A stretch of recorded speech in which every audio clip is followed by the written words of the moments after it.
who left England to escape religious persecution, and they came to Boston for the very first time.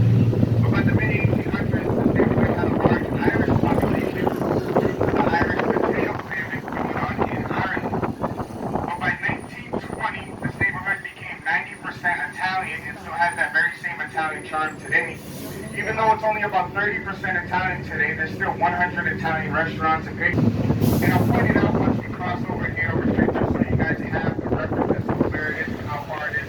It's not a very far walking distance, even if you're going to stop number one.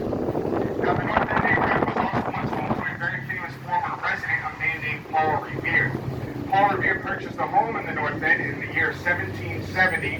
That home was already 90 years old at the time, as it was built in 1680.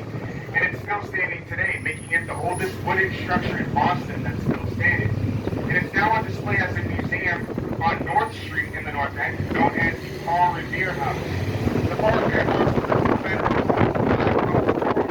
Now, the reason why I bring that up is because Paul Revere was in there with his quite extensive family. His first wife, Sarah Orne, and several of their children. He would have 8 children with Sarah Orne.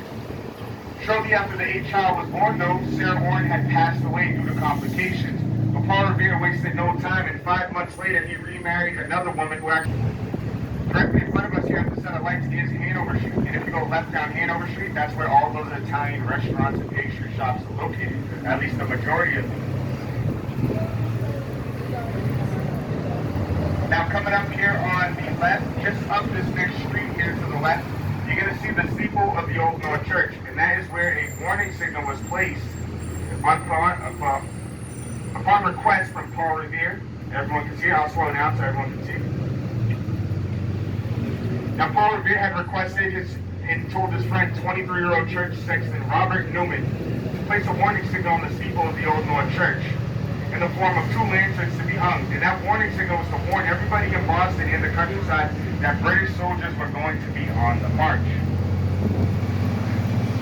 I'll talk a little bit more about Paul Revere's story after we leave stop 2.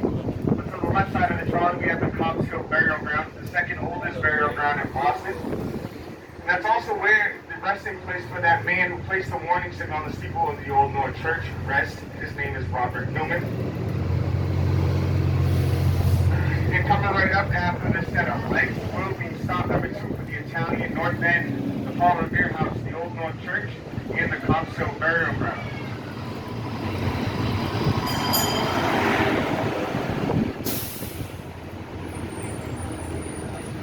Deacon Larkin. Deacon Larkin let Paul Revere borrow his horse, Brown Beauty, said to be one of the fastest horses in the land, and he began his midnight ride 15 miles west out to the city of Lexington. And his mission was to go out to Lexington to go warn the 2 leaders of the Sons of Liberty, Samuel Adams and John Hancock, that British soldiers were on the march and were coming.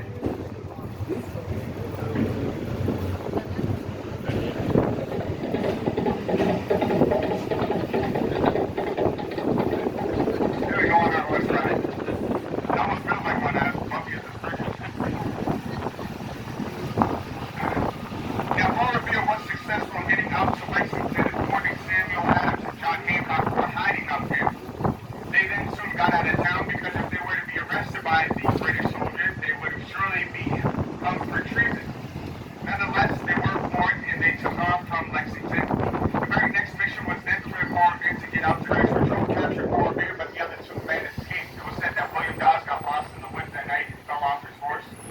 But Dr. Samuel Prescott, being a Concord native, he knew the land to Concord, and he was successful in getting out there and warning the Concord militia. Now, the very next day, on April 19, 1775, the shot heard around the world was fired on the North Bridge in Concord, and that was the start of the American Revolutionary War. And the reason why Paul Revere gets all that credit and we don't hear about the other 2 men is because of a very famous poet named Henry Wadsworth Longfellow, who wrote the poem Paul Revere's Midnight Ride, and it goes, "Listen, my children, you shall hear the Midnight Ride, Paul Revere. Here in Revere rhyme, and William Dawes and Samuel Prescott do not rhyme." He was a poet and not a historian. That's why we don't hear about the other 2 men. But we're now pulling into stop number 3 for the Charlestown Navy Yard. Just there to the right is the USS Constitution ship, the oldest commissioned warship still afloat today. It was built in 1797 right here in Boston. Also, the USS Constitution Museum.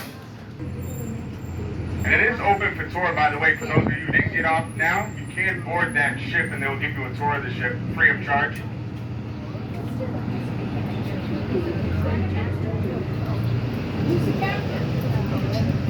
It's a woman naval commander, and I cannot remember her name, but she is she's in charge of that ship, and I can't remember her name, but now I gotta go look it up. But I know she is. Yes, it is a woman though who's in charge of that. She is the naval commander for that ship. That is an active naval warship still too. Not that I was planning on seeing any combat, I'm pretty sure, but go out of breath trying to say that whole name as I can finish. You guys could just call it the Seiko Bridge for short because that's what we call it. However, it is named after Leonard P. Seiko, who was a civil rights activist known for bridging communities together. And that was the Jewish and Catholic communities. Also, that's the widest cable-stayed bridge in the country. 8 lanes of traffic across. And down here, just to my right, is the Charlestown Dam and the Grizzly Box. The Grizzly Box is named after Colonel Richard Grizzly, which is the Graves right there. Now, Colonel Richard Grizzly, he was the first chief army engineer for General George Washington. George Washington would later become our first president.